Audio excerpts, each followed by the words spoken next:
भक्तों, आज जो है नवरात्रा का पहला दिन है और माता का ये सुंदर दरबार सजा है और भक्त तो दूर दूर से आए हैं। बोलो क्यों? क्योंकि माता सबके दुख हरती है। तो जोर से बोलो। मैं नहीं सुनिया। जयकारा शेरावाली दा, बोले साचे दरबार की। अब तो सारी रात जयकारे लगाने। लेकिन बड़की, जो भक्त आज दरबार में नहीं आ पाए हैं उन बेचारों का क्या? अब जहां भक्त हैं वहां भगवान है। अरे दरबार आओ या ना पाओ, मैया तो मन से लिखे ईमेल भी पढ़ लेती है।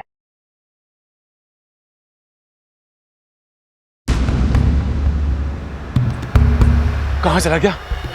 तुम आ जाओ, तुम आ जाओ।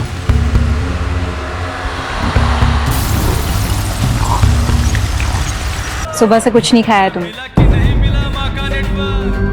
प्रसाद के नाम पे जहर तो नहीं दे रही? तेरा कोई भरोसा ना सिर। कैसी बातें कर रही है बड़की? मैं तुम्हारी भाभी हूँ ना, मैं क्यों जहर दूंगी? कौन मरा कह गया है कि रिश्तेदार जहर ना देवे, खास करके तेरे जैसे। खोलो दरवाजा, मुझे जाना है। खोलो खोलो दरवाजा, प्लीज दरवाजा खोलो। खोलो दरवाजा, जाने दो। खोलो। चुप बैठना यार, तू खुद भी मरेगा और हमें भी मरवाएगा। मेरा जाना जरूरी है, मुझे पता है मेरी माँ को किसने मारा है। खोलो दरवाजा। तू गलत कर रही है, गलत कर रही है तू। हाथ संभाल के रख वरना हाथ तोड़ दूंगी। क्यों गला फाड़ फाड़ के चिल्ला रही है? चाहिए क्या तेरे को? भिखारन, तू मुझे क्या देगी? खुद तो चोरी चकारी पर पलती है और मुझे देने की बात कर रही है। पहले तो ये बता कि तेरी हिम्मत कैसे है मेरे जगह? हिम्मत की तू बात मत कर। और ये जो लेन देन मुनीमगिरी तू कर रही है ना, मेरे से नहीं, जाके ऑर्गेनाइजर से बात कर। ऑडियंस जिसके नाम पे आएगी ना जगराता, उसी को मिलेगा। चल निकल तू यहाँ से, निकल। और अगली बार मेरे भाई पे हाथ ले रहा है ना, तो चीर के सुखा दूंगी। औकात है तेरी? निकल निकल। और तू चूड़ियां पहन रखी है क्या तने? ये चिल्लू पिल्लू काम भी मुझे करने पड़े तो तेरा क्या फायदा? जो भी आ धर के दे। एक इंसान से जुड़कर एक परिवार बनता है और एक परिवार से जुड़कर एक खानदान, जो ऊपरी तौर पर देखने से अक्सर संगठित दिखाई देता है, लेकिन जब तक रिश्तेदारी साझेदारी में न बदल जाए परिवार खुश नहीं हो सकता। एक परिवार में जब कोई उम्र, रुतबे और कर्ता धर्ता होने के बल पर सारे फैसले अपने हाथ में लेता है तो परिवार के सम्मान के साथ साथ उस पर विरोध और विपरीत भावनाओं का खतरा भी बना रहता है। अगर रिश्तों के बीच में वक्त रहते गलतफहमियां ना सुलझाई जाएं तो वो कभी कभी अपराध के लिए रास्ता खोल देती है। हमारे यहाँ ऐसे हजारों उदाहरण मिलेंगे जहां परिवार के बीच एक छोटी सी गलतफहमी ने संगीन जुर्म का रूप ले लिया। हमारी आज की कहानी भी एक ऐसे परिवार की है जो बारूद के ढेर पर टिकी थी और चिंगारी एक हाथ के फासले पर थी।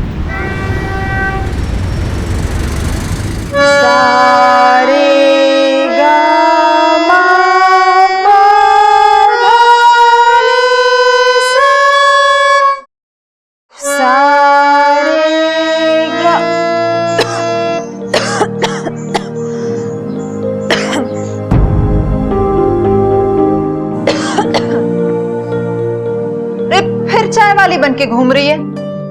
देर से गई थी ना मैंने जाके पढ़ाई कर। हाँ? और वो बकरियां कहाँ है जो मैंने पाल रखी हैं? बड़की तुम चाय लो ना। तू भी ना। मैं तो बस चाय लाई थी। जैसे तुमने अपना सिंगिंग का सपना पूरा किया, वैसे ही मेरा विदेश जाकर पढ़ाई करना और वहां पर अच्छी नौकरी करने का सपना पूरा कर रही हो। मैं तो बस। अरे बहन है तू मेरी, जान दे के भी ना तेरा सपना पूरा करूंगी। मेरे को तो खुशी इस बात की है कि अगले महीने तू ये ढोल मंजीरे की दुनिया से ना दूर चली जाएगी। अरे फौरन जाएगी मेरी बहन, फौरन। ले आए पैसे? हाँ। ला दे। जा बुला ले सबको। अरे आशा, संजय, लोकेश, ये ले, गिन ले। गिनने की क्या जरूरत है, पूरे ही होंगे। गिन ले। तेरे को बड़की पे विश्वास कहाँ होगा।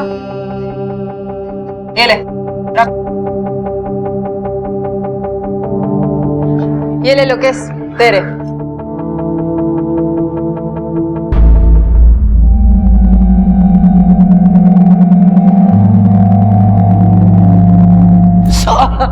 तू ना काम पे ध्यान दिया कर। हाँ? तो अगली बार से ना तेरी तनख्वाह भी बढ़ा दूंगी। चल।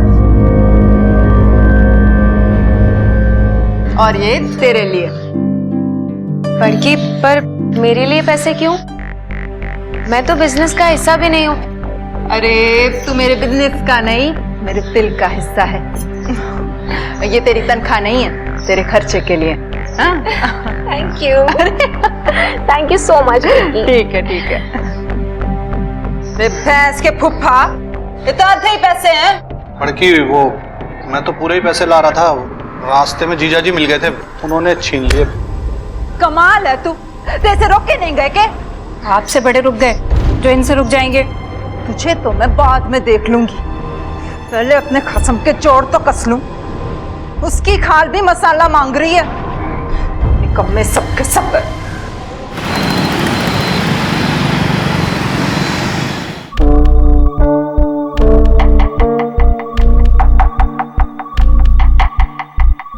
आज तेरे भाई ने बाजी मार ली।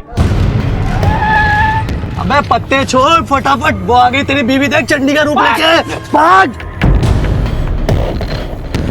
साले कमीने, मैं इसलिए कमा रही हूँ ताकि तुझे दारू में उड़ाए। हाँ? रुक।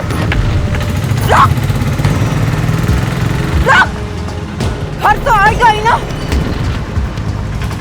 आज इसे जिंदा नहीं छोड़ूंगी।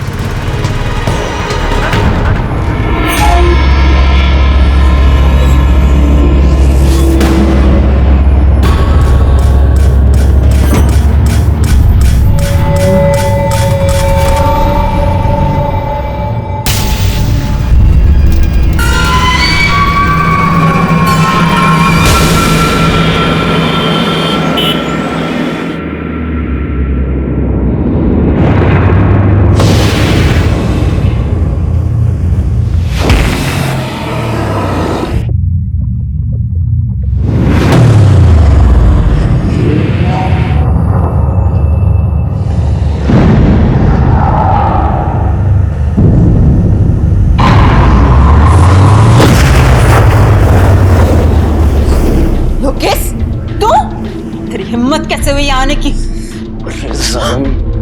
कितना तरस आएगी, प्यार करता हूँ तुझसे, ऐसे दुत्कार मत। तेरी शर्म, जहाँ तू पसर रहा है ना, वो मेरे पति की जगह है। और वही जगह तो तूने मुझे दी है। सूअर का पाल चला गया क्या आंख में? अरे माँ समान पुआ पे हाथ डाल रहा है। अरे मैं नहीं मानता हुआ तू तो मेरी सरिता है। साले कमीने, तू निकल यहाँ से। निकल मेरे कमरे से। तूने अच्छा नहीं किया मेरे साथ।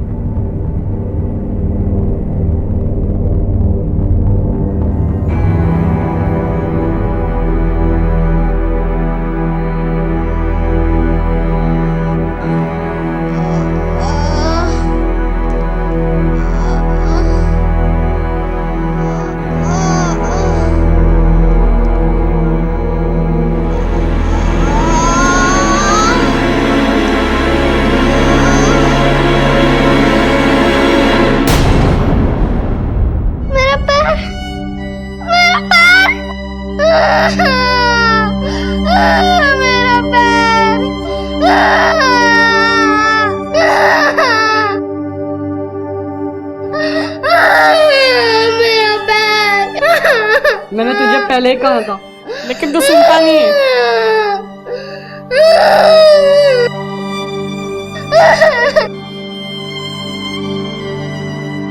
काश कैंप से भागने की वजह मैंने मम्मी को फोन किया होता तो ये सब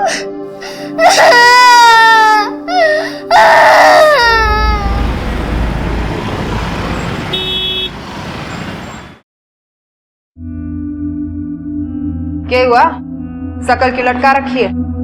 वो बड़की, कल रात को लोकेश आपके कमरे में आया था क्या? वो पावड़ा ससुरा तनख्वाह बढ़ाने की बात कर रहा था, भगा दिया मैंने उसे। बड़की, मुझे पता है आपके और जिया जी के बीच में संबंध अच्छे नहीं हैं, पर कंचन, छोटी सी उम्र में ना इतना नहीं सोचते, बाल सफेद हो जाएंगे। मैं अच्छे से जानती हूँ कि किसकी सीमा रेखा कहाँ तक खींच के रखनी है। लड़की, सब जगह ढूंढ लिया मैंने, जीजा जी नहीं मिले मुझे, ना वो मिले ना उनका ऑटो। क्या हुआ जीजा जी को? अरे वो ही रोज का रोना, पहले चोरी करते हैं और फिर मुंह छुपाते फिरते हैं। कल से घर नहीं आए।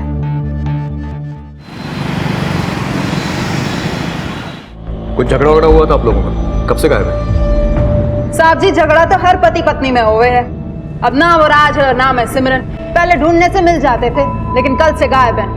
ये जी फोटो उनकी। फैमिली में कौन कौन है? जी फैमिली में पहली शादी से एक 10 साल का छोरा है। पहला पति गुजर गया तो मनोज से दूसरी शादी कर ली।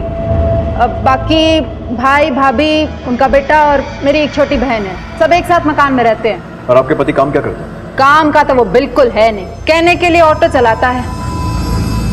जी ऑटो का नंबर फोटो के पीछे लिखा है।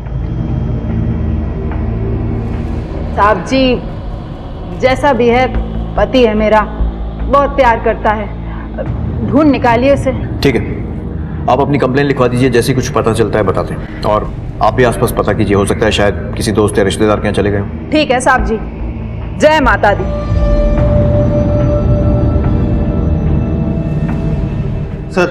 सर ये सरिता तो मशहूर जगराता सिंगर है। वही, और इतनी बड़ी सिंगर का पति ऑटो ड्राइवर। बात कुछ गले नहीं उतर रही। आखिरी बार मनोज को कब देखा था? साहब कल ही देखा था, यहीं पत्ते पीट रहा था। फिर जो उसकी बीवी आई और बीवी को देख के जो भागा, आज तक नजर नहीं आया। लेकिन भागा क्यों वो? साहब उसकी बीवी उससे मिलने थोड़ी आई थी, वो तो उसको पीटने आई थी। और ये तो साहब पहले भी हो चुका है। कुछ तो इज्जत रख ले मेरी। समझाने के बाद भी तने चोरी की। सुधरा नहीं ना तो एक दिन जान से मार दूंगी तुझे।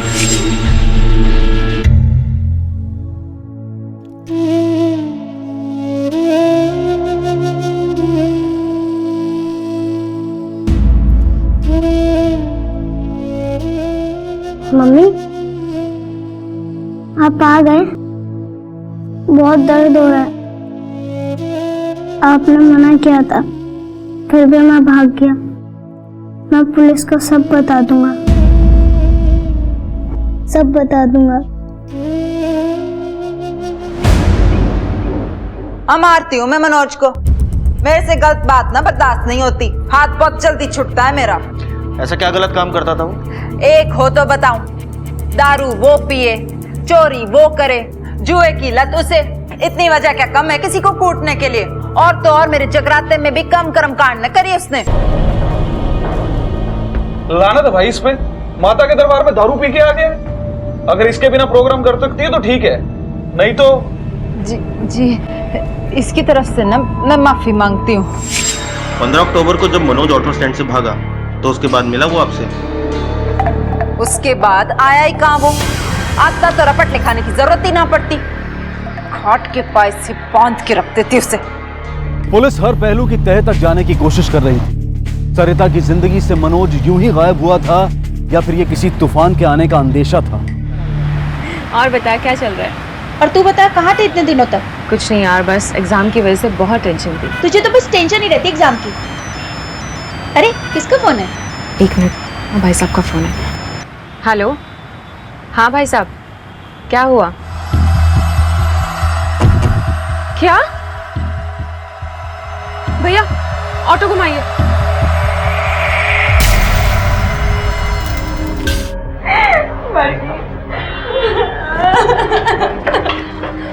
बॉडी के पास एक लैंप पड़ा मिला है, लगता है इसी के तार से इसको गला घोट के मारा गया। तो एनालिसिस के लिए भेजो तो। जी सर घर में किसी तरह के फोर्स एंट्री के निशान नहीं मिले और ना ही ऐसा लगता है कि मर्डर करते हुए कोई स्ट्रगल हुआ है। सर घर के आसपास पड़ोसियों से पूछताछ की है। सर उनका भी यही कहना है कि उन्होंने घर में आते जाते किसी को नहीं देखा। मतलब कातिल या तो कोई घर वाला है या फिर कोई जान पहचान वाला। बड़की हमें छोड़ गई। आप लोगों ने घर में ठीक से चेक किया है? कोई कीमती सामान गायब हुआ हो या फिर कुछ चोरी वगैरह?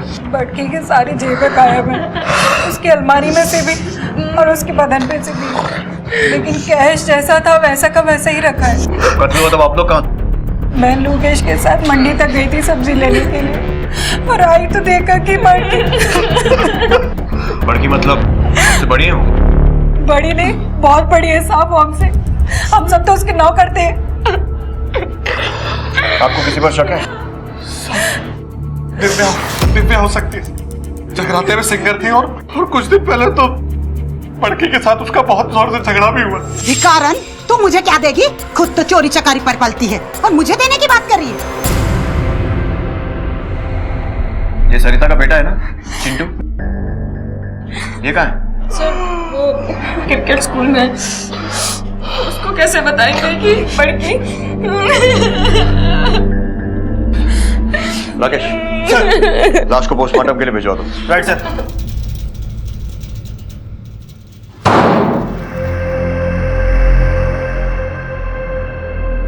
नाटक बंद कर, खाओ जल्दी, सीधा खाओ। सूरज। जी बॉस। इसके चेहरे को काला कर दे ताकि इसका चेहरा मासूम लगे और हमें पैसे भी ज्यादा मिले।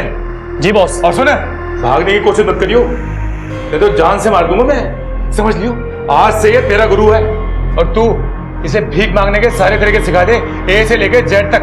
समझ गया? ये ले पकड़। फाइल हेड ऑफिस भिजवा दो सिक्योरिटी क्लियरेंस के लिए। सर पोस्टमार्टम रिपोर्ट से कंफर्म हो गया है कि सरिता का गला उसी लैंप की वायर से घोटा गया और सर सिंदूर भी उसके मुंह में तब ठूसा गया जब उसका गला घोटा जा रहा था। मतलब ये पर्सनल अटैक है। राकेश, सिंदूर से वोकल कॉर्ड्स खराब होती है, यानी सरिता का गाना या फिर गाने से मिली शोहरत और पैसा किसी को पच नहीं रहा।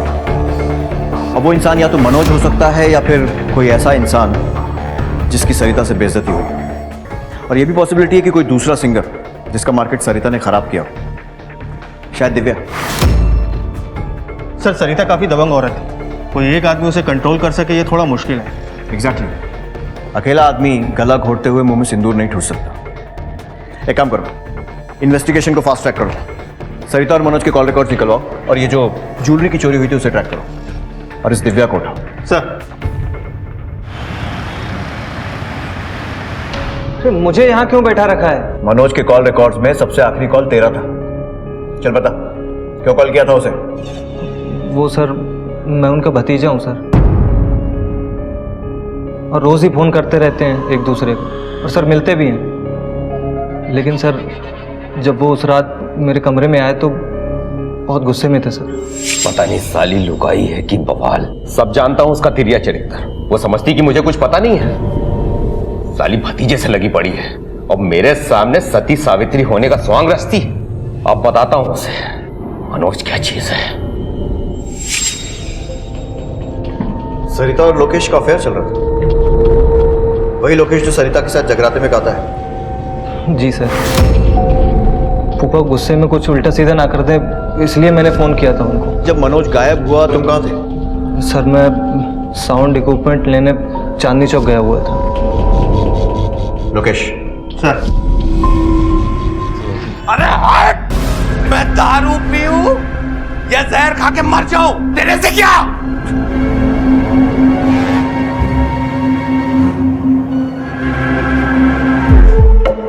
साला ये दारू में है क्या?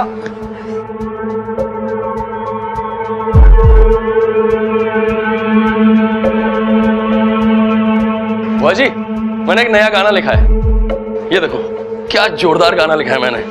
हाँ जोरदार है, तू तो है ही बड़ा टैलेंटेड। अरे ये क्या? छोड़ मैं भी तो देखूंगी।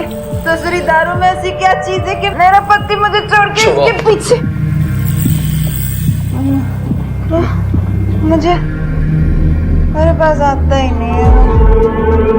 इतनी सुंदर बीबी के होते हो आता ना। मैं सुंदर हूँ। सुंदर नहीं, बहुत सुंदर है तू। बहुत सुंदर हूँ मैं सच में सुंदर हूँ। हाँ? मम्मी कसम खाकर कह रहा हूँ सर, उसके बाद ऐसा कुछ नहीं हुआ। ठीक है, अभी तुझे जाने दे रहा हूं, पर ज्यादा दूर का जगराता मत पकड़ना। हो सकता है तुम्हें फिर से आना पड़े जगराते के लिए।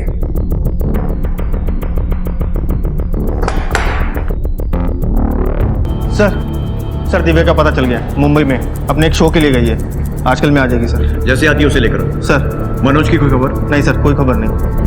राकेश, मुझे लगता है अब तक के इन्वेस्टिगेशन के हिसाब से इस मर्डर के पीछे सबसे स्ट्रांग मोटिव मनोज का ही है। हेलो। हाँ क्या? सर ये बच्चा बता रहा है कि चिंटू 18 अक्टूबर के मैच के बीच से ही भाग गया था। ये बोलना अरे चिंटू किधर है चिंटू? और डेट इतने अच्छे से कैसे याद है? सर इसका बर्थडे था उस दिन, और जब से वो पहले दिन से आया तब से उसका यहाँ पे मन ही नहीं लग रहा था। ना वो प्रैक्टिस पे आता था, ना ही टाइम पे उठता था। ऐसे लग रहा था जैसे वो जबरदस्ती लाया गया हो। एक बच्चा आपकी एकेडमी से इतने दिनों से गायब है और आपने उसके माँ बाप को खबर भी नहीं की? नहीं सर, उसकी माँ का मोबाइल नंबर है मेरे पास में। मैंने बहुत बार उनका नंबर ट्राई किया, लेकिन हमेशा स्विच ऑफ ही आ रहा था। और मैंने पुलिस कंप्लेंट भी की थी, आप चाहे तो चेक कर सकते हैं। ठीक है। अगर मनोज ने चिंटू को किडनैप किया है तो उसको कैसे पता चला कि चिंटू कब भागने वाला है? या ये भी हो सकता है कि चिंटू उसे रास्ते में कहीं मिला और मनोज ने उसे वहीं ठिकाने लगा दिया। शर्मा, एक काम करो, चिंटू के स्कूल, घर और इस अकेडमी के आसपास पूछताछ करो, सबसे पता करो। सर। हाँ राकेश। सर वो दिव्या, सरिता की राइवल सिंगर, उसे हम थाने ले आए हैं सर। ठीक है, सर पूछताछ करो। समझी नहीं जी आपका मतलब? ये तुम्हारे फोन के कॉल डिटेल्स हैं। इसमें शरीफ आदमियों के कम और गुंडे मवालियों के ज्यादा नंबर हैं। जिसे तुमने हायर किया था उसे ऑलरेडी हम इंटेरोगेट कर चुके हैं।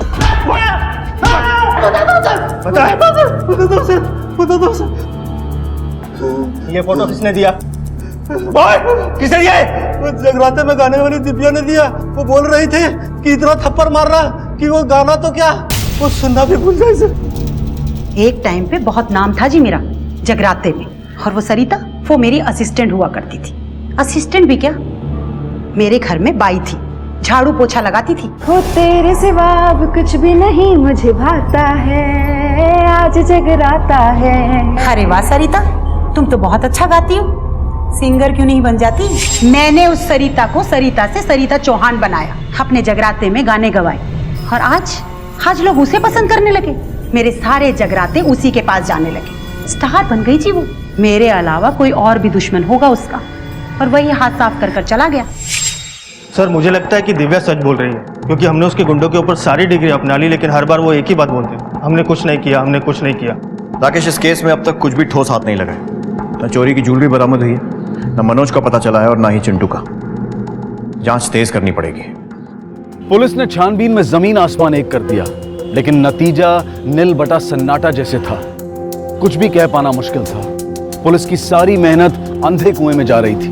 अगर सरिता को मनोज ने मारा था तो मनोज कहां था? उसे जमीन निगल गई थी या आसमां खा गया था? क्या चिंटू इनकी कैद से कभी रिहा हो सकेगा?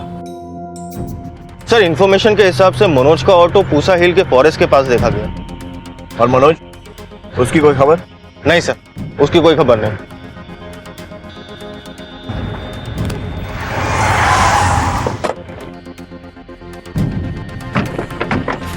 एक काम करो, चारों तरफ फैल जाओ सर, एक एक कोना छान मारो।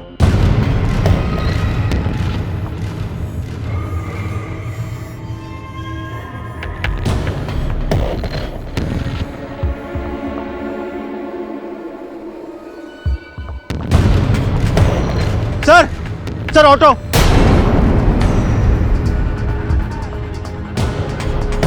सर ये तो मनोज के ऑटो का नंबर है। सर देखिए यहाँ पे किसी के ड्राई ब्लड के निशान है, और ऑटो में चाबी भी लगी हुई है।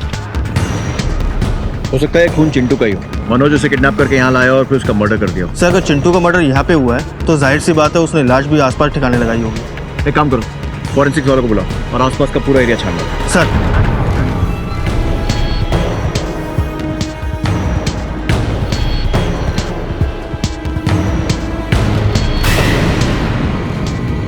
सर यहाँ एक बॉडी है।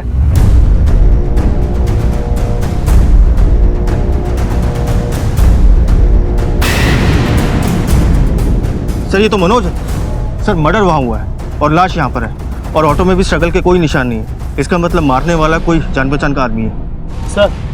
सर ये बॉडी से पर्स मिला है।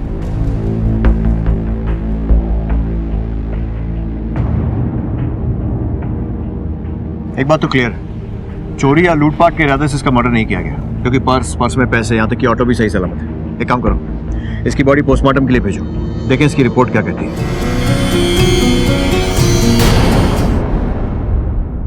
इस बार जाने दो, आगे से कोई भी शिकायत आए तो अंदर कर देना।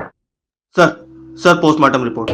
सर, इस पोस्टमार्टम रिपोर्ट के हिसाब से मनोज का कत्ल 15 अक्टूबर यानी सरिता के कत्ल से ठीक 2 दिन पहले हुआ था। उसके ऊपर 2 वार किए गए थे सर, एक पेट में और एक दिल के पास। मौत इंटरनल ब्लीडिंग की वजह से हुई थी। इसका मतलब मनोज का सरिता के कत्ल में कोई हाथ नहीं है। ये केस तो और उलझ गया। संजय के बयान के हिसाब से मनोज गुस्से में उसके यहाँ गया था, और उसके बाद वो कहाँ गया ये हमें नहीं मालूम। संजय ने कहा कि जब मनोज गायब हुआ तब वो चांदनी चौक में साउंड इक्विपमेंट खरीद रहा था। पता करो इस बात में कितनी सच्चाई है। ठीक है सर, मैं एक टीम भेज देता हूँ। इस पूरी फैमिली पर 24 घंटे नजर रखो।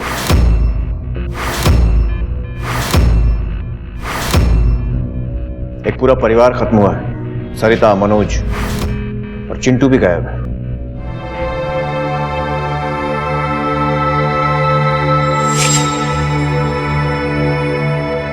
मम्मी! अरे बेटा सपना देखा क्या?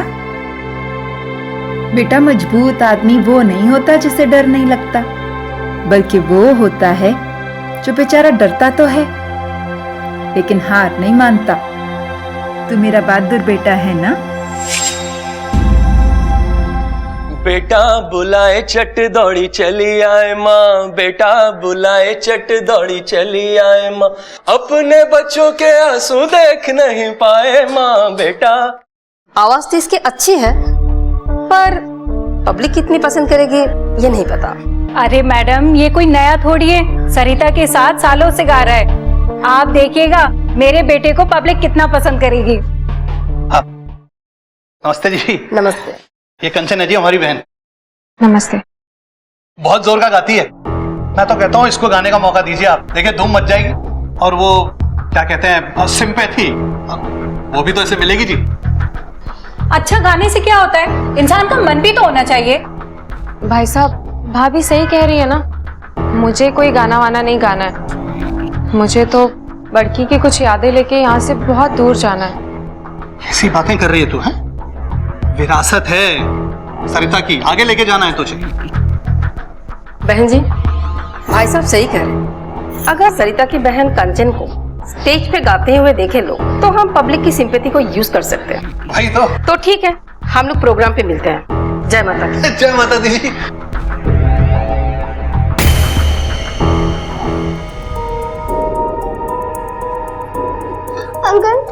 अंकल मुझे माफ कर दो, मुझसे गलती हो गई। मैं आपके बाद कभी नहीं भागूंगा।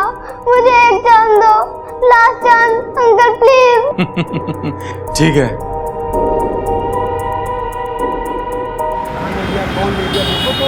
हेलो जी भाई साहब, जी मैं अभी ऑर्गेनाइजर से ही मिलकर आ रही हूँ। हाँ भाई साहब, बस अभी घर पहुंची। लेके जाइए इसे यहाँ से।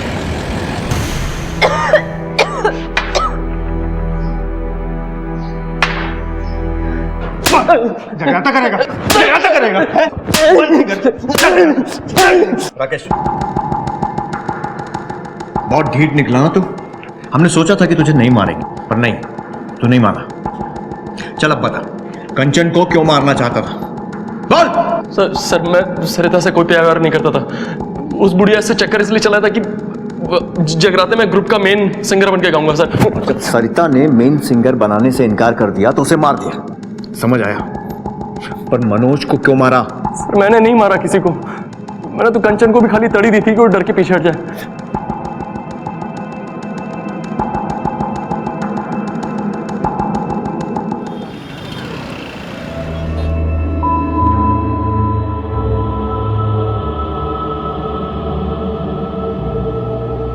लोकेश इतनी आसानी से टूटने वाला नहीं। एक मिनट के लिए भी इस फैमिली पर से नजर मत हटने दो। सर संजय का साउंड क्यूपिन वाला बयान है ना, वो झूठा है सर। हमें चांदनी चौक ने उसके घर के आसपास की जितनी भी दुकानें हैं सबसे पता किया सर।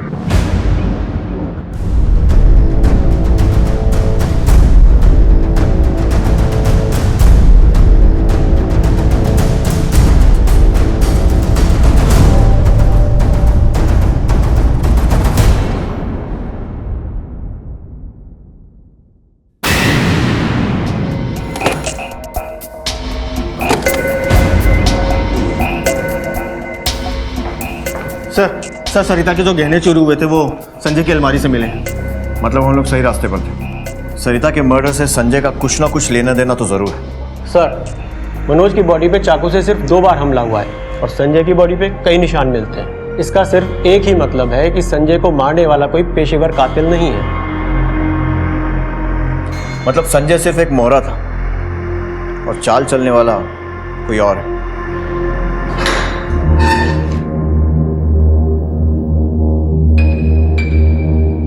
ये सब मैं भाभी के लिए कर रही हूँ, तेरे लिए नहीं, वरना सड़ता रहता यहीं पर।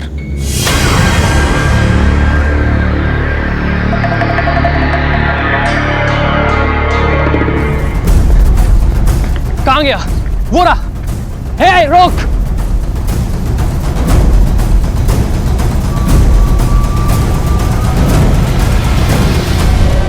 Please take me to police station.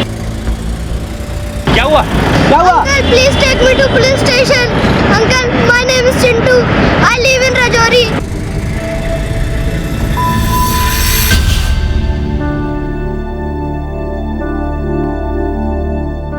बड़की, तुम जहाँ भी हो, मुझे पता है तुम मुझे देख रही हो। मुझे पता है तुम कभी नहीं चाहती थी कि मैं ये सब कुछ करूं। मैं सिर्फ और सिर्फ ये सब तुम्हारे लिए कर रही हूँ। मुझे आशीर्वाद दो। ये मेरा पहला जगराता है। इंस्पेक्टर साहब को बताओ तुम्हारे साथ क्या हुआ। बताओ क्या हुआ तुम्हारे साथ? सर, मुझे एक गैंग ने किडनैप कर लिया था। वो बच्चों से जबरदस्ती भीख मंगवाते हैं, लेकिन मैं वहां से भाग आया। मुझे पता है मेरी माँ को किसने मारा है।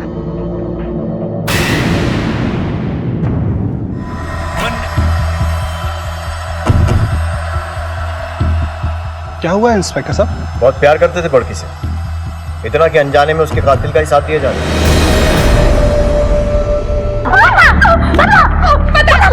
बताती हूँ।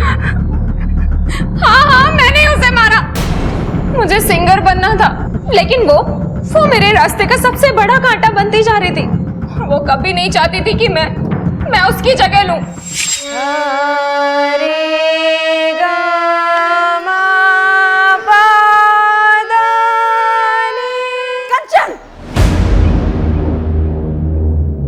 कर ये सब। बड़की वो मैं और जा अपने कमरे में पढ़ाई कर। छोड़ ये सब, जा। क्यों छोड़? नहीं, आपको डर तो नहीं है कि जैसे आपने दिव्या की जगह ले ली, कहीं मैं आपकी जगह ना ले लूं? मैं तुझे पढ़ा लिखा कर विदेश भेजना चाहती। ये जो चमक है ना, ये हमेशा के लिए नहीं रहती। पब्लिक का क्या, ये सर पे बिठाती भी है और उतार के कूड़े में फेंक भी देती है। और ये सब जब तक चला सो चला, कोई गारंटी नहीं है इन चीजों की। जा और जाके पढ़ाई कर। चल जा। मैं पढ़ाई नहीं करना चाहती थी और ना ही नौकरी करना चाहती थी। जगरातों से बॉलीवुड में जाना चाहती थी, स्टार बनना चाहती थी। मुझे पता था संजय पैसों के लिए कुछ भी करेगा। वही मनोज जी को चोरी करने के लिए उकसाता था। अरे फूफा जी, बस पैसे से मांगा करो, आपकी पत्नी है वो। अरे यार, देखा तो है तुमने, कुत्ते जैसी हालत बना दी है। जहाँ देखो वहाँ बेइज्जती करती होती, पैसे का खाक देगी। और मनोज जी रोज लड़ा करते थे, एक दूसरे को मारने की धमकी दिया करते थे। मैंने उसी मौके का फायदा उठाया और संजय को और पैसों का लालच दिया। और संजय उसे क्यों मारा? वो तो तुम्हारा साथ दे रहा था ना। वो और पैसों के लिए मुझे ब्लैकमेल करने लग गया था।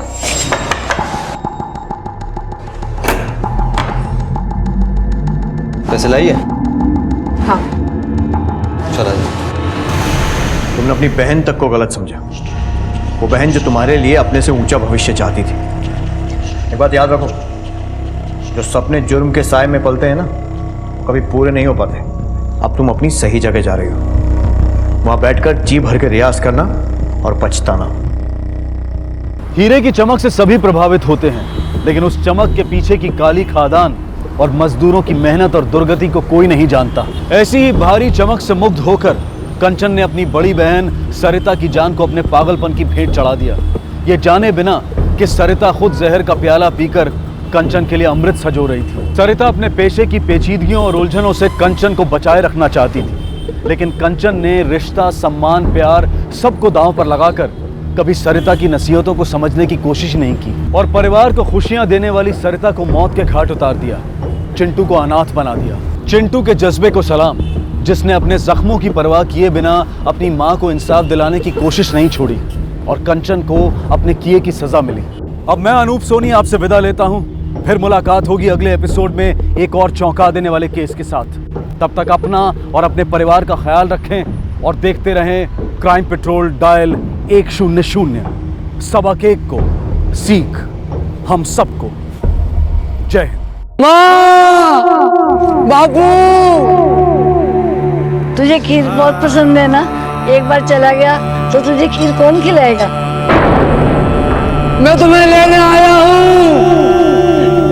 कटे हो तुम दोनों? माँ,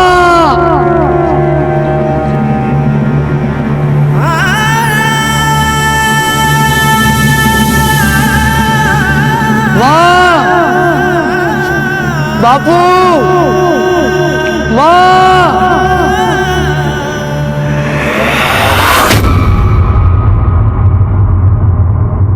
आज के दौर में जहां बड़े से बड़े रिश्ते फीके पड़ने लगे, जहां रिश्तों की कद्र और बड़ों की अहमियत कम हो रही है, वहीं राजस्थान के एक छोटे से गांव में एक बेटा अपने खोए हुए माता पिता को ढूंढ रहा था।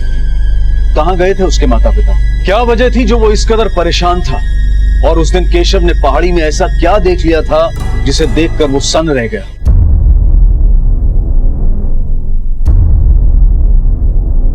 कौन से गांव से हैं आप लोग? सर, हम भीनमाल से हैं। ये केशव है, इसके सारे परिवार वाले भीनमाल से ही हैं, पर अब इसके माँ बाप लापता हैं। लापता है?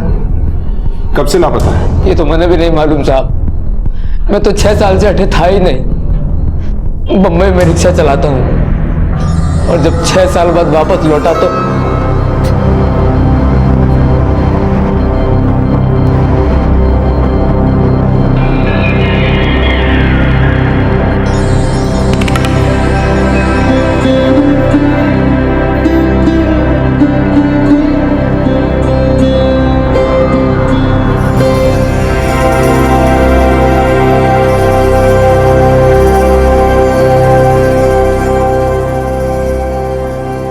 रेती मंगवाई थी, उसका क्या हुआ? कल आ जाएगा मैम। पक्का? एकदम पक्का। ध्यान रखना। घड़ी खम्मा सरला दीदी। खम्मा घड़ी कैसे हो केशव? आ गए मुंबई से? अरे मुझे तो लगा था कि तुम शादी करके ही वापस आओगे। आप भी ना दीदी, बिल्कुल भी नहीं बदली। कैसे हो केशव? मैं बिल्कुल ठीक हूँ विनोद भैया, आप कैसे हो? सब बढ़िया। कब आया मुंबई से? मैं बस अभी चला आ रहा हूँ। चल अच्छा हुआ। ठीक है, तो सरला से बात कर, मैं थोड़ा काम देख के आता। जी बिल्कुल। और बता माधव और बाकी के घर वाले कैसे हैं? वो बिल्कुल ठीक है दीदी। 2 दिन पहले मिला था।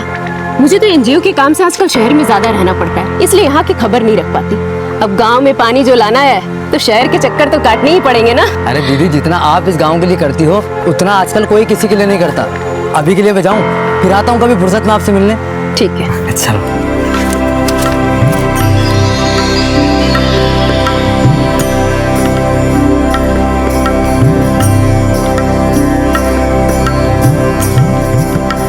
गुड्डू, गुड्डू, तू गुड्डू है ना?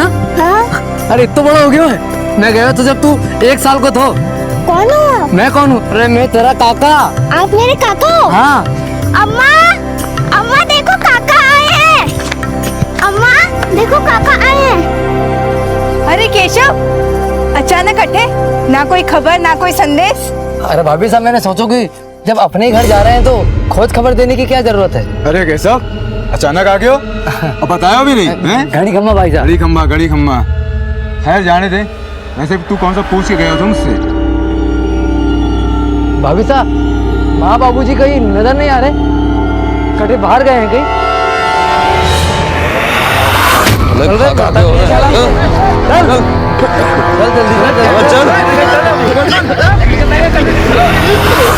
तूने बताया नहीं केशव ने?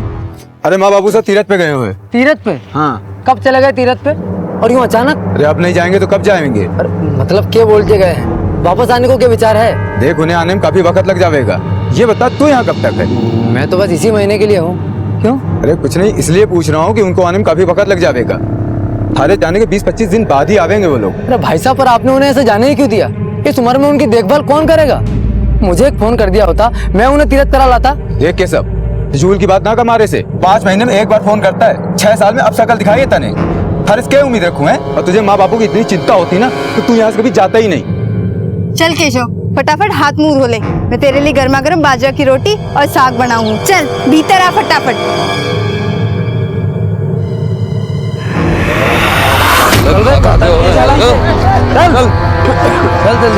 चल। राम राम काका। अरे कैसा तू कब आया बम्बई से? आज ही आया हूँ काका। हाँ बैठ। कैसे हो? ठीक हूँ बिल्कुल। और घर में काकी और आपको बेटो मोनू वो दोनों कैसे हैं? मैं भी ठीक है। मोनू तो सरपंच के कारखाना में काम करे। अच्छा हाँ। अच्छा काका एक बात बताओ, थे मैंने फोन पे बताया हो कहीं नहीं कि माँ और बापू दोनों तीर्थ यात्रा पे निकल गए हैं?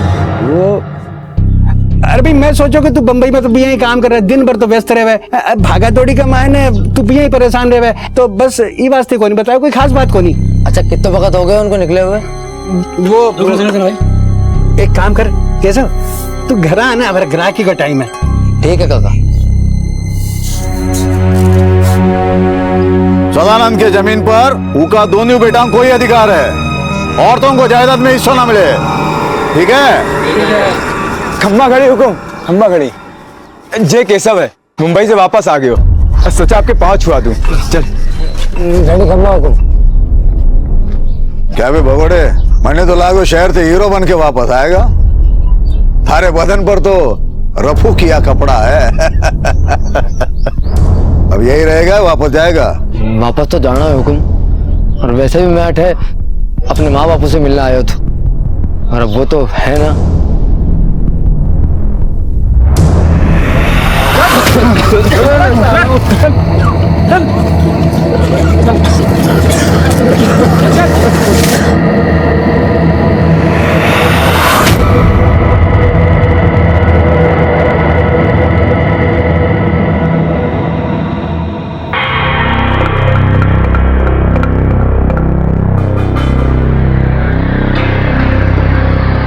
अच्छा मैं चलता हूँ, ठीक है? आ जा केशव, आ चल।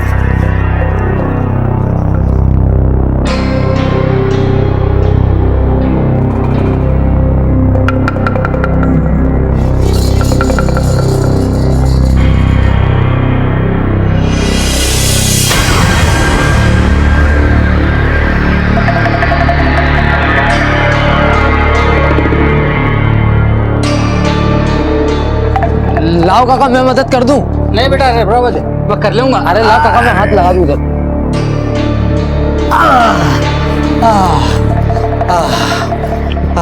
काका काका।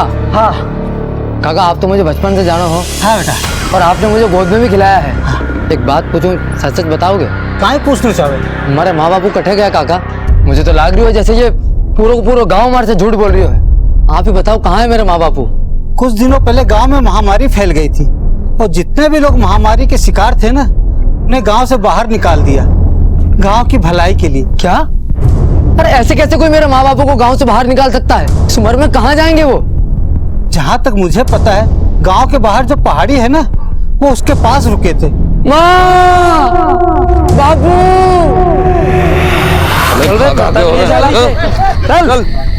चल जल्दी चल। मैं तुम्हें लेने आया हूँ, कटे हो तुम दोनों। चल जल्दी।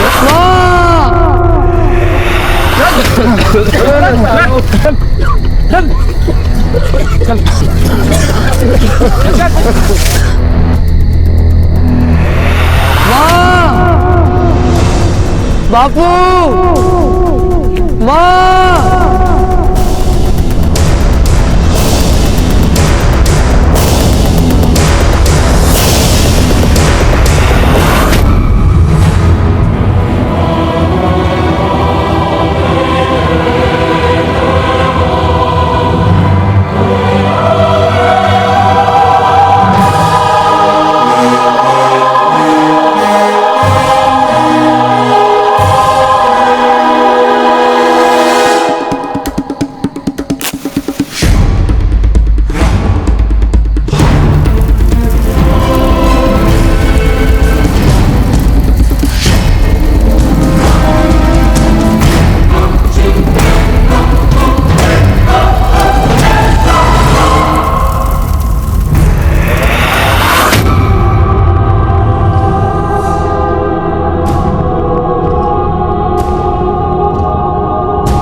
आपने जो देखा होगा उसे देखकर शायद आपको विश्वास नहीं हो रहा होगा।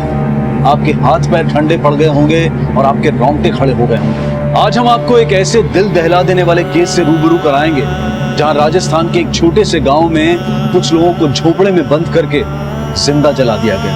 आखिर कोई इतना कठोर दिल कैसे हो सकता है? क्या ऐसा करने वालों के दिल में जरा सी भी दया नहीं बची थी? आखिर क्यों इन लोगों को जिंदा जला दिया गया? क्या गांव में फैली महामारी ही इस अपराध की वजह थी जो इस कदर बर्बरता से इन गांव वालों को मार दिया गया? क्या इस अपराध के पीछे कोई एक इंसान था या फिर पूरा का पूरा गांव ही इस घृणित अपराध में शामिल था? दीदी, सारे गांव वालों ने हमारे साथ धोखा करा है।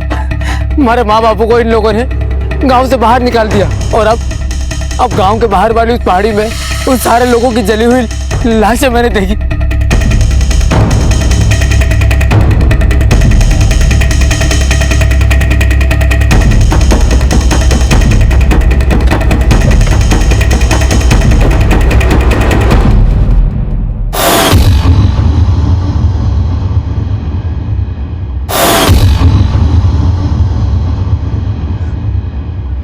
अभी तो यही थी, अचानक से कहाँ गायब हो गई? मैंने अपनी आंखों से देखा है विनोद भैया। केशव, पक्का तूने ठीक से तो देखा? यही थी सब लाशें?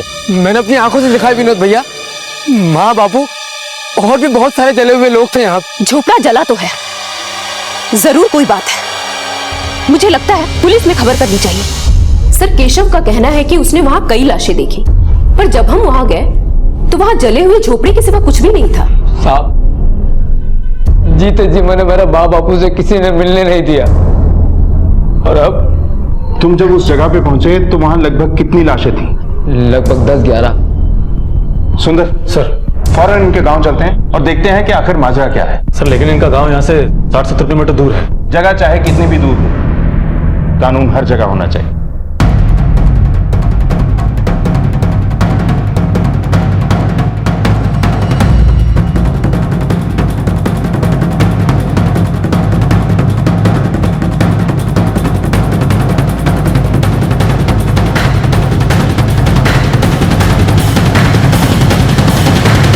यही जगह है सर, यहीं पे देखा था मैंने।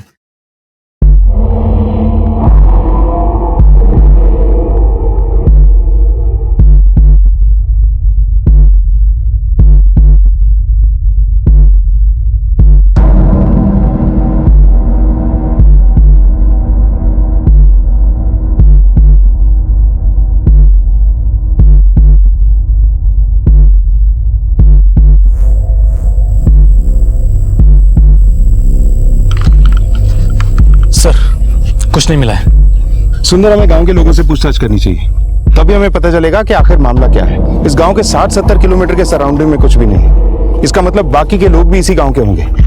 बात अगर केशव के माँ बाप के मरने की होती तो मामला दुश्मनी का या पारिवारिक हो सकता था, लेकिन एक साथ इतने सारे लोगों के मरने की घटना ये किसी और ही तरफ इशारा करती है।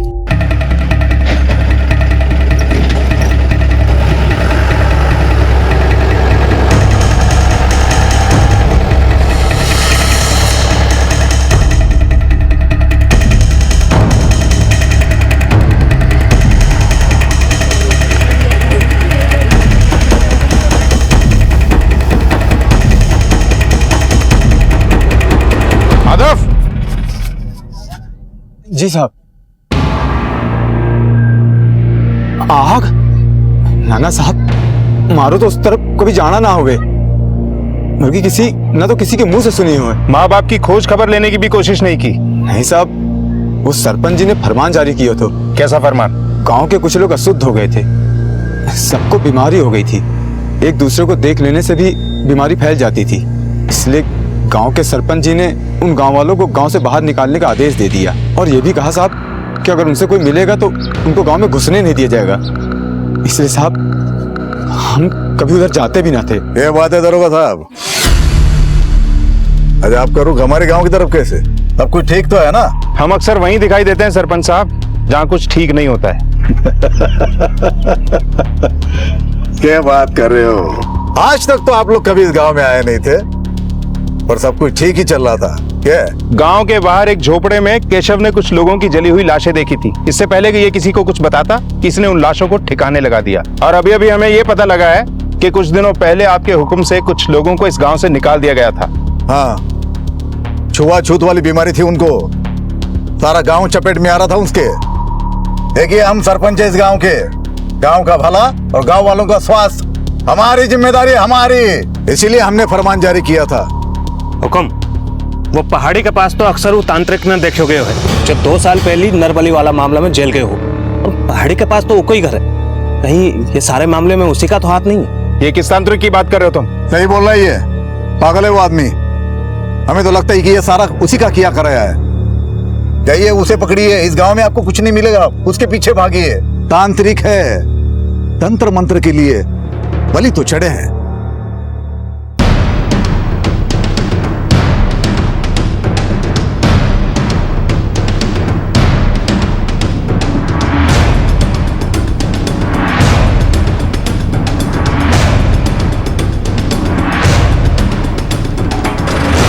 सुंदर, ये तांत्रिक जहां भी दिखाई दे इसे पकड़ के पुलिस स्टेशन लेकर आओ। बीमारी की वजह से बेचारे गांव वालों को गांव से बाहर कर दिया गया। गांव में कोई अस्पताल, कोई ऐसी सुविधा भी नहीं है जिससे इनका इलाज हो सके। आखिर इन लोगों को ऐसी कौन सी बीमारी थी जो एक दूसरे में फैल रही थी, और तांत्रिक ने इतनी सारी लाशों को कब गायब किया होगा? सर शायद ऐसा हुआ होगा, जब केशव पहली बार वहां पर गया होगा तो उसने उसे वहां देख लिया होगा, और केशव के जाने के बाद तांत्रिक ने सारी लाशों को ठिकाने लगा दिया होगा। एक काम करो, अपने 2 कांस्टेबल्स को इस गांव में छोड़ दो। ये तांत्रिक जरूर किसी और को अपना अगला शिकार बनाने की कोशिश करेगा, और इसकी नरबली वाली फाइल्स भी निकलवाओ।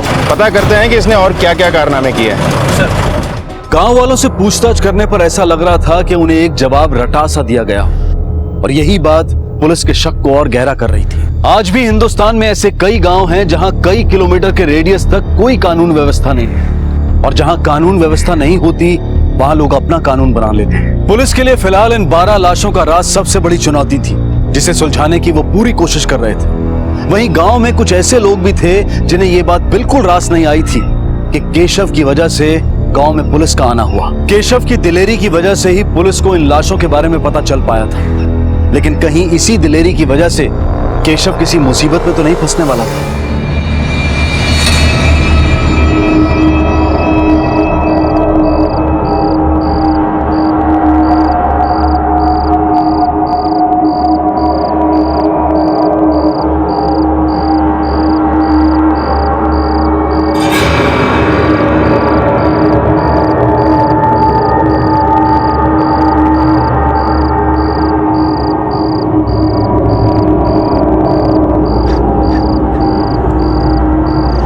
इकट्ठे होते दोनों।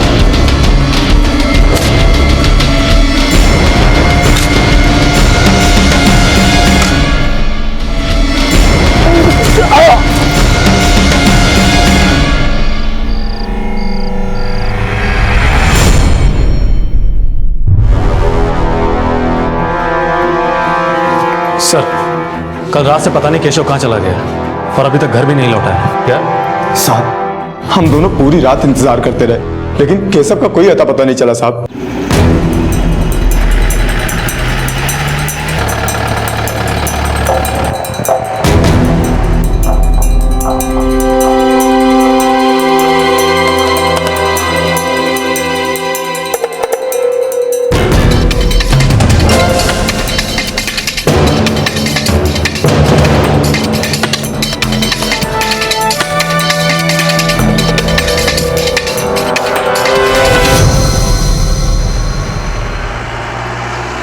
अरे रुको,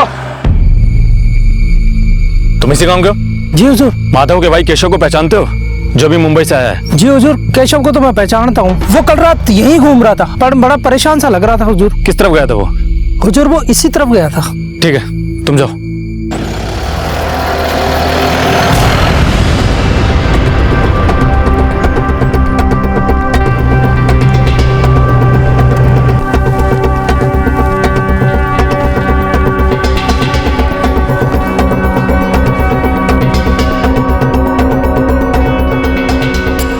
आखिर इतनी रात को केशव यहाँ क्यों आया होगा, वो भी इस जले हुए झोपड़े के पास? और इसके बाद वो गया कहाँ होगा? सर कहीं केशव भी तो उस तांत्रिक का शिकार तो नहीं बन गया?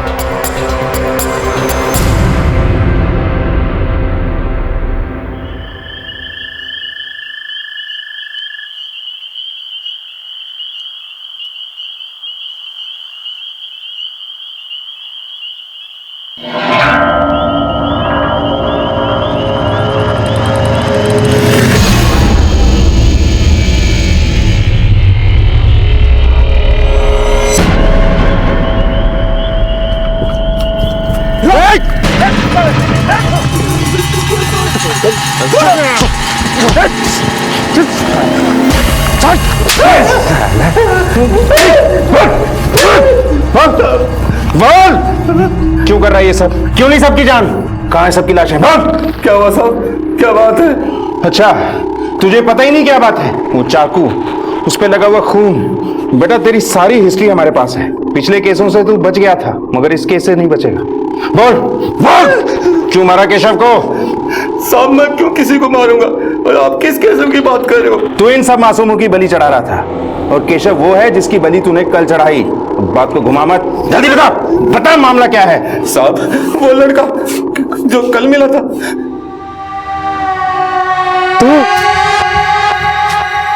तो तूने मारा उन सबको? तू पागल है क्या? ये क्या बोल रहा तू? तूने उन मासूमों की बलि चढ़ा दी जो उस दिन उस झोपड़ी में थे। तू मुझे गलत समझ रहा, मैं इंसानों की बलि नहीं चढ़ाता। अरे तो फिर ये क्या है? ये सब जानवर है। जानवर? हाँ, तुझे यकीन नहीं आता तो मैं बोरिया खोल के दिखाता हूँ तुझे। आ, देख। साहब मैंने केशव को वो सभी जानवर दिखाए थे जिनकी बहन ने बलि चढ़ाई थी, फिर वो वहां से चले गए। तूने बोला और हमने मान लिया। अगर चला गया था तो घर क्यों नहीं पहुंचा? मुझे पता नहीं साहब, मैं आपको वो जगह बता सकता हूँ जहाँ मैंने जानवर काटे थे। थोड़ा वहां से बोलो। हाँ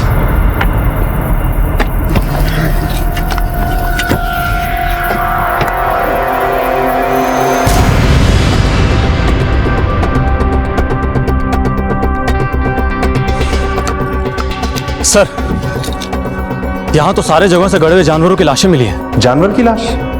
वैसे उसके चाकू पे लगे खून की रिपोर्ट भी आ चुकी है। वो खून के निशान भी किसी जानवर के ही थे। सर अगर तांत्रिक ने कुछ नहीं किया तो फिर इसके पीछे कौन हो सकता है? और केशव कहाँ गया होगा? सुंदर, इसी सवाल की गुत्थी तो सुलझ नहीं रही है।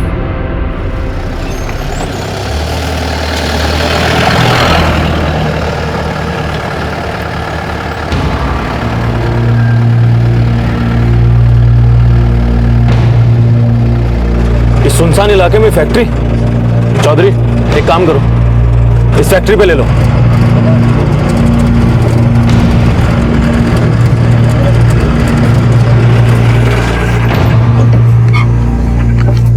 ए, दरवाजा खोल।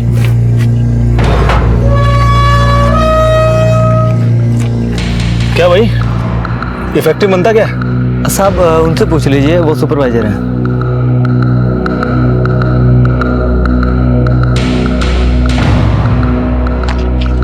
जी बोलिए। ये फैक्ट्री किसकी है? फैक्ट्री तो सरपंच जी की है। किस चीज की फैक्ट्री है? और इतनी बदबू क्या आ रही है? आपको जो कुछ ही पूछना है आप सरपंच जी से पूछ लीजिए।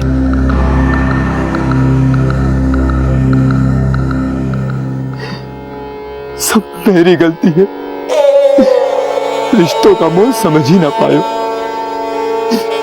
जिस तरह मैं अपने बच्चों के बारे में सोचता रहा, वैसे ही मेरे माँ बाप मेरे बारे में सोचते रहे। देखो मासा, आप लोग यहाँ रुकोगे तो ये बीमारी सब में फैल जाएगी। वैसे भी गांव वाले सरपंच जी का दरवाजा खटखटाने वाले हैं, और अंदर की बात तो ये है कि सारे रोगियों को गांव से बाहर निकाल दिया जाएगा, वरना कहीं ये बीमारी हम लोगों को ना लग जाए। और आप लोगों के लिए मैं इसे खतरे में नहीं डाल सकता हूँ। तू चिंता मत कर बेटा, हम लोग यहाँ से चले जाएंगे कहीं दूर।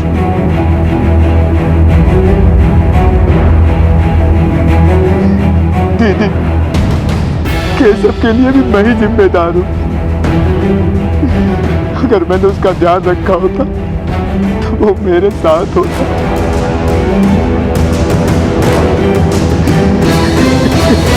सुंदर, समझ में नहीं आ रहा है कि आखिर माजरा क्या है। पहले इतनी सारी जली हुई लाशें, फिर अचानक से सारी लाशें गायब, और अब वो केशव जिसने आकर हमें सब बताया था वो भी गायब है। सर गांव से भी कुछ खास पता नहीं चल पा रहा है, पर गांव की कुछ ही दूरी पर एक फैक्ट्री है जहां पर गांव के अधिकतर लोग काम करते हैं, और ये फैक्ट्री वहां के सरपंच की है। पर मैं जब उस फैक्ट्री में गया था तो वहां से बहुत बदबू आ रही थी। पता नहीं फैक्ट्री में क्या बनाया जा रहा था। शहर से इतनी दूरी पर फैक्ट्री का होना मुझे बड़ा अजीब सा लग रहा था। मैंने क्रॉस चेक किया है, सरपंच इस फैक्ट्री को गैर कानूनी ढंग से चला रहा है। सुंदर, हमें इस फैक्ट्री की छानबीन करनी चाहिए। शायद जिन लोगों की मौत जलने की वजह से हुई वो इसी फैक्ट्री में काम करते हो, और ये बीमारी उन्हें इस फैक्ट्री की वजह से ही हुई हो।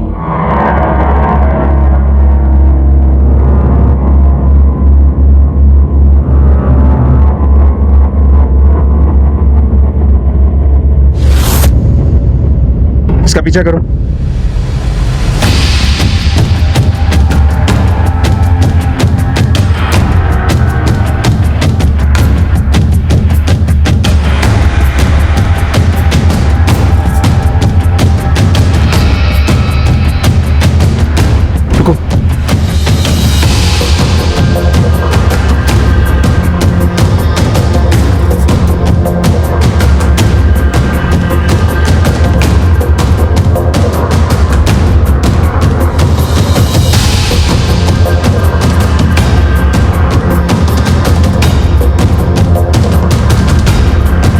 देखो अच्छी तरह।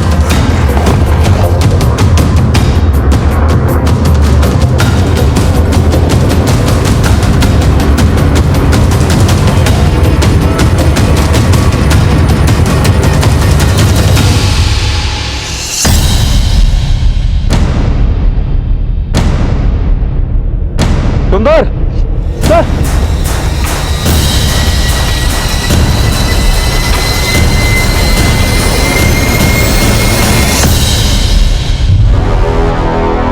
तुमने ये गैर कानूनी फैक्ट्री चलाकर बहुत बड़ा अपराध किया है। ताला लगेगा तुम्हारी किस्मत पर और इस फैक्ट्री पर। गांव के सभी लोग तुम्हारी फैक्ट्री में काम करते थे, जिनमें केशव के माँ बाप भी शामिल थे। जाहिर सी बात है, अगर गांव छोड़ देने के बाद भी उनका तुमसे लेना देना है तो उनकी मौत की वजह में भी सिर्फ तुम्हारा ही लेना देना होगा।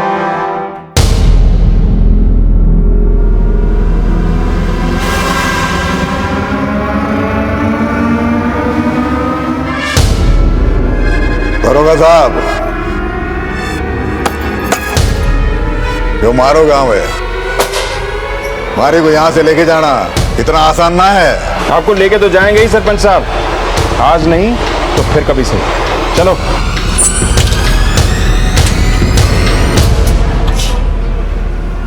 सुंदर, स्पेशल फोर्स के लिए एप्लीकेशन भेजो। इन सब मौतों के पीछे सरपंच का ही हाथ है, इसे अरेस्ट करना ही होगा। सर साहब, ये सब मेरी वजह से हुआ साहब। मैंने उनको भेजा था, जिसके बाद ये सब। सर गांव के ऊपर मैंने शुरू से ही सरपंच का दबदबा देखा है, पर वो इस हद तक गिर सकता है ऐसा लगा नहीं था। सर आप उसे अरेस्ट क्यों नहीं करते? देखिए, हमारी पुलिस चौकी आपके गांव से 70 किलोमीटर दूर है, और ये ज्यादा बड़ी पुलिस चौकी भी नहीं है। सरपंच के पास जितने लोग हैं उनसे निपटने के लिए हमें और जवानों की जरूरत होगी। हमने स्पेशल फोर्स की मांग की है, वो अप्रूव होते ही हम सरपंच को गांव के बीच से उठा के लाएंगे। और जब से सरपंच को पता चला है कि उसका फांडा फूट चुका है, उसने गांव के आसपास अपने लोग भी बढ़ा दिए। सर, पोस्टमार्टम की रिपोर्ट आ चुकी है। मरने वाले सभी लोगों को टीबी की बीमारी थी, और उन सभी लोगों को जिंदा ही जला दिया गया था। क्या? जिंदा जला दिया?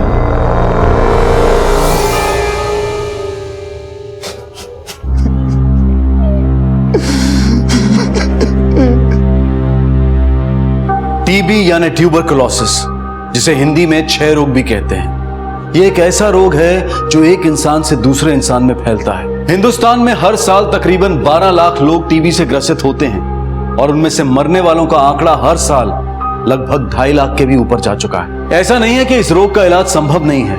इस रोग का इलाज भारत सरकार द्वारा मुफ्त में किया जाता है, लेकिन कई पिछड़े हुए क्षेत्रों के लोग इस सुविधा का फायदा नहीं उठा पाते। वजह सिर्फ एक ही है, शिक्षा की कमी। पोस्टमार्टम की रिपोर्ट से खुलासा हुआ था कि जो 12 शव गांव से बरामद हुए थे, उन सभी को टीबी था, और उन्हें बड़ी ही निष्ठुरता से भूखे रखने के बाद जला दिया गया था। पुलिस की तहकीकात का रुख अब एक फैक्ट्री की तरफ मुड़ गया था, जहां माधव के माता पिता काम करते थे। उन्होंने तय कर लिया था कि वो उस फैक्ट्री में जाकर और जानकारी हासिल करेंगे, क्योंकि वो एक ऐसे क्लू की तलाश में थे जिससे इन निर्मम हत्याओं के राज से पर्दा उठ सके।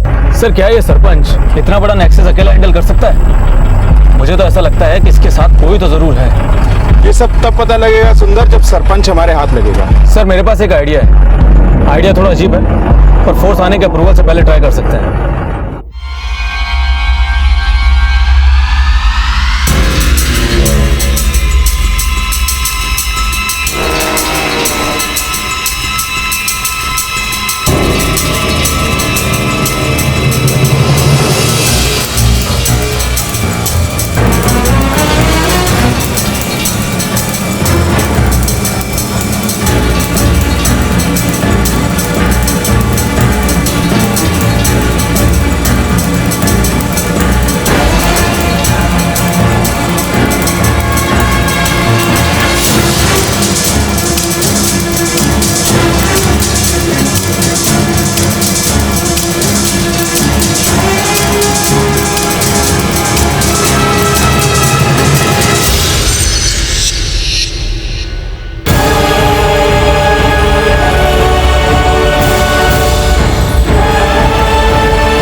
चलो सरपंच साहब और बैठिए इसी गाड़ी में। अब हमारी गाड़ी में बैठो। दरोगा ठीक नहीं कर रहे तुम। अरे सब ठीक है, चल चल। दरोगा भूल रहे तो ये हमारा इलाका है। भूल आप रहे सरपंच साहब, आपका इलाका पीछे रह गया। चलो अंदर, चल अंदर, चलो चलो। क्या नहीं है, चलो। अरे तुम जानते नहीं हो। एक तो तू गैर कानूनी फैक्ट्री चला रहा था, ऊपर से तेरे ही डंपिंग ग्राउंड में जली हुई लाशें मिलती हैं और मरने वाले सभी लोग तेरी ही फैक्ट्री में काम करते थे। क्या ये सब? हाँ मैं मानता हूँ वो फैक्ट्री मेरी है, वो लाशें मेरी जमीन पर मिली थी, लेकिन सब उन सबको महामारी थी। उनको महामारी नहीं थी, टीबी थी उन्हें, जो तेरी ही फैक्ट्री में काम करने की वजह से थी। क्या ये सब मामला? सर केशव का पता चल गया है।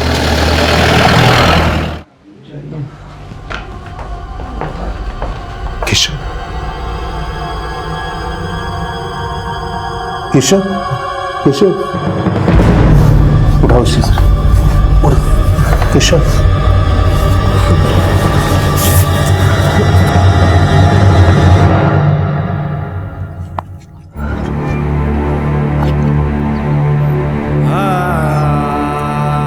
भाई साहब मैं तो यहाँ माँ बापू से मिलने आया था, एक अरसे के बाद उनका चेहरा देखने वाला था। पर देखो ना ये क्या हो।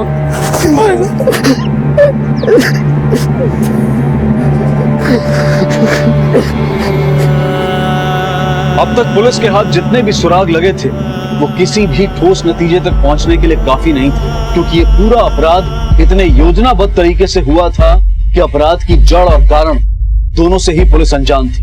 अब भी कई सवाल पुलिस के सामने खड़े थे। केशव के माता पिता समेत उन गांव वालों को किसने जिंदा जलाया था? गांव में महामारी क्यों फैली? और इस पूरी योजना का सूत्रधार और सरपंच का साझेदार कौन था?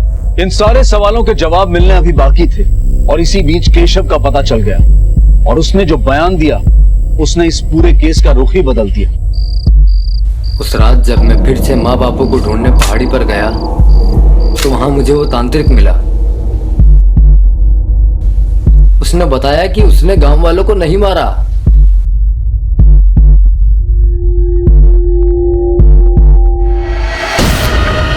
और यही बात जब मैं सरला दीदी को बताने गया तो केशव, अरे रुक जा।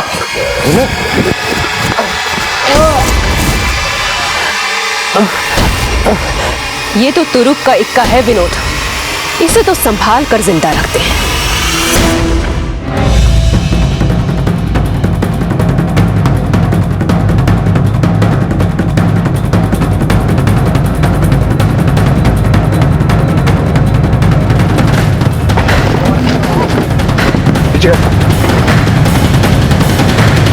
तुझे तो मैंने सबसे साफ सुथरा समझा था। ये क्या कहानी है? इतनी लंबी प्लानिंग, इतना बड़ा सेटअप। सर 7 साल पहले जब मैं यहाँ आई तो मेरा एक ही मकसद था, इस गांव के पानी की समस्या हल करना और यहाँ के लोगों की भलाई करना। वाह, ऐसा लग रहा है जैसे तू देवी का दूसरा रूप है। मुद्दे पर आ, कहानी मत सुना। जब मैं यहाँ आई तो मैंने देखा इस गांव के आसपास कुछ भी नहीं है, और अगर चलती थी तो सिर्फ एक ही आदमी की, सरपंच की। हाँ, मैं एकदम सीरियस हूँ। इतना सब कुछ करके क्या मिल गया हमें? बस सरकार से एक मेडल। सरपंच से बात करके देखते हैं, शायद कुछ बात बन जाए। तुम्हारा प्लान क्या है? ये ऐसी जगह है जहाँ किसी का कोई ध्यान नहीं। बस ये समझो कि राजस्थान के नक्शे में ये गांव है भी या नहीं, ये भी लोगों को पता नहीं। जरा सोचो, अगर यहाँ पे फैक्ट्री लगा दी जाए तो परमिशन की कोई जरूरत नहीं, कुछ भी करो, कुछ भी बनाओ, और तो और मजदूर मुफ्त। लेकिन सरपंच हमें ये सब क्यों करने देगा? फायदा, पैसा, और कौन नहीं चाहता फायदा और पैसा। सरपंच जी, आप चाहे तो क्या कुछ नहीं कर सकते। दवा की फैक्ट्री है और गांव वालों को मुफ्त में दवा मिल जाएगी आपकी वजह से। मसीहा बनने का अच्छा मौका है, और ये ऐसा सौदा है जहां नुकसान कुछ भी नहीं, बस फायदा ही फायदा है। और भी कुछ फायदे हो सकते हैं, जरा इत्मीनान से मिलिए, समझाते हैं।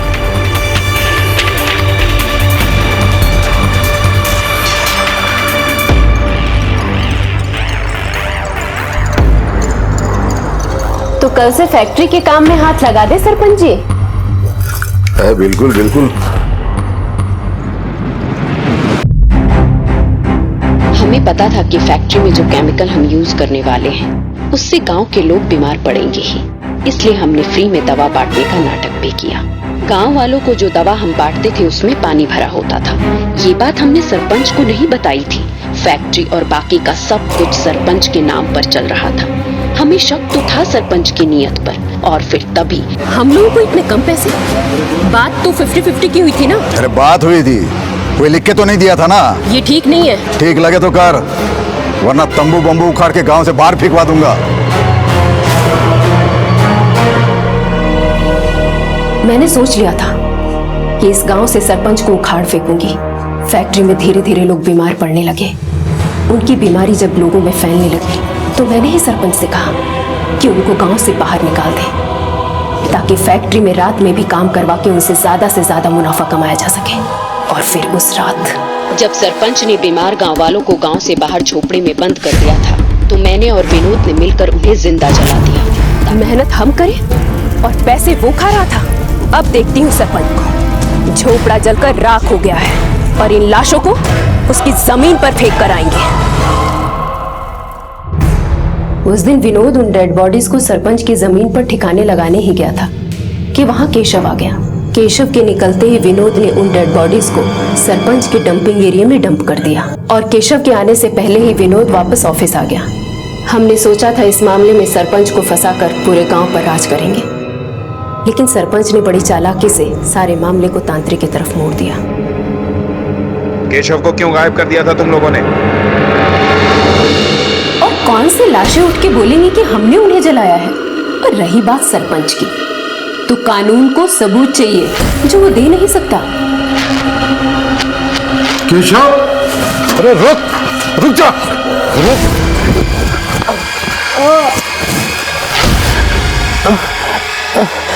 ये तो तुरुप का इक्का है विनोद, इसे तो संभाल कर जिंदा रखते हैं। जरा से पैसों के लालच में तुम लोगों ने इतना बड़ा षड्यंत्र रचा, इतने सारे मासूम लोगों को बेरहमी से जिंदा जला दिया। इंसानियत को भी शर्म आएगी तुम लोगों पर। कोर्ट से मिलने वाली मौत की सजा बहुत कम है तुम लोगों के जुर्म के सामने।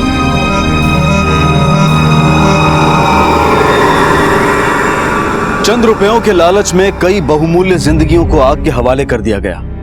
भिलमल गांव में रहने वालों के लिए गरीबी और भुखमरी एक बहुत बड़ी समस्या थी, और उनकी इसी मजबूरी का फायदा उठाया सरला और सरपंच ने। केशव के साहस की वजह से न सिर्फ सरपंच और सरला के तांडव से पर्दा उठा, बल्कि कई और लोगों को भी बचाया गया।